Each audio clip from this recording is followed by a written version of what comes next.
মাত্র ১৩ মাসের ছোট্ট সঙ্গীতা ঠাকুর এখন জীবনের নির্মম বাস্তবতার মুখোমুখি। রাজবাড়ী বালিয়াকান্দি উপজেলার ভীমনগর গ্রামের এই শিশুটি জন্মগতভাবেই হার্নিয়া রোগে আক্রান্ত। প্রতিদিন ব্যথায় কেঁদে ওঠে, রাতেও ঠিকমতো ঘুমোতে পারে না। ডাক্তাররা জানিয়েছেন অন্তত ৪ বছর বয়স না হওয়া পর্যন্ত অপারেশন করা সম্ভব নয়।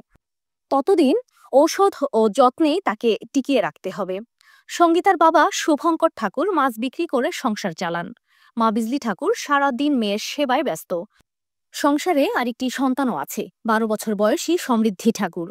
সীমিত আয়ের এই পরিবার এখন অসহায় হয়ে পড়েছে সন্তানের চিকিৎসা ও যত্নের খরচে। কান্নাজড়িত কণ্ঠে মা বিজলি ঠাকুর বলেন, মেয়েটি সারাদিন কষ্টে ছটফট করে, কিছুই খেতে পারে না। ডাক্তার বলেছে ৪ বছর পর অপারেশন, ততদিন কিভাবে বাঁচাবো বুঝতে পারছি না। সিজার করে বাচ্চা বের করার পরে পেটলো ঝুলন্ত অবস্থায় পরে ডাক্তারে শিশু হাসপাতালে পাঠা দেওয়ার পরে সে চেষ্টা চালায় ৪ মাস ধরে সে চেষ্টা চালায় এখন এই পরিবেশ। তারা বলছে অপারেশনের কথা ৩ থেকে ৪ বছর পরে। তাই অপারেশনে আমার এই বাচ্চা সিজারের থেকে শুরু করে এ পর্যন্ত অনেক টাকা খরচ হয়েছে। এখন মনে করেন যে বাচ্চা অপারেশনের মতন পরিবেশ, টাকা পয়সা আমার নাই।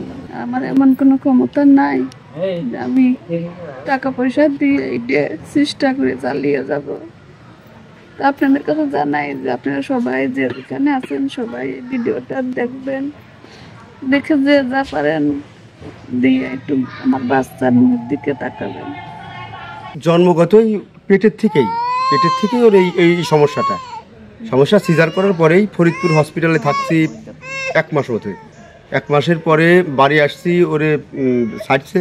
বাড়ি আসার পরে আবারও ধরেন যে মনে করেন যে ৩-৪ দিন পর আবার গেছি, সেইবারও যে ১৫-২০ দিন থাকি আসছে। আর এই ১৩ মাস ঘুরে তো আমি ফরিদপুর ধরেন ওর নিয়ে যাওয়া আসা করতেইছি। যখন ১ মাস বয়স ছিল এই জিনিসটা ছোট ছিল না, এরকমই। তবে কি ছিল, ওই জায়গাটার কোনো চামড়া ছিল না, কোনো পর্দা ছিল না, ওইটা ছিল শুধু ঘা ছিল। ৪ মাস ব্যান্ডেজ করে রাখা হয়েছিল ওই বুকের উপর দিয়ে ৪ মাস ৫ মাসের মতো ব্যান্ডেজ রাখা হয়েছে এই বুকের উপর দিয়ে। তারপরে যখন শুকায় তারপরে আমি আবার গেলাম ফরিদপুর। স্যার আমাকে একটা মলম দিলে, মলমটা দেওয়ার পরে ওখানে স্কিন আসা শুরু হলো। তারপর তো কেমনে বেশি হতেছে, আরো বড় হতেছে। বাপ ছাওয়াল তো ব্যবসা তো করে, একসাথে আনে খায়, না খায়, হাসপাতালে নিয়ে গেলি গুটি টাকা নাই, তা তো জুটাবার পারে না। ওই আপনারা যদি কিছু সাহায্য করেন তাহলে একটু বাঁচে। মানবতার খাতিরে এখন এই পরিবার সমাজের সহানুভূতিশীল মানুষের দিকে চেয়ে আছে। যে কেউ ইচ্ছে করলে সঙ্গীতার চিকিৎসা ও যত্নে সাহায্যের হাত বাড়িয়ে দিতে পারেন।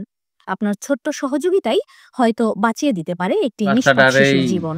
জন্মের থেকেই এই সমস্যা, যখন ওই হাসপাতালে যে মেয়েটা সিজার করছে সেই সময় ক্ষেত্রে এই সমস্যাটা দেখা গেছে। মেয়েটা এখনো বড় হয়ে যাচ্ছে, ঠিক আছে, এই ওটি পেটের ওইটাও বড় হয়ে যাচ্ছে।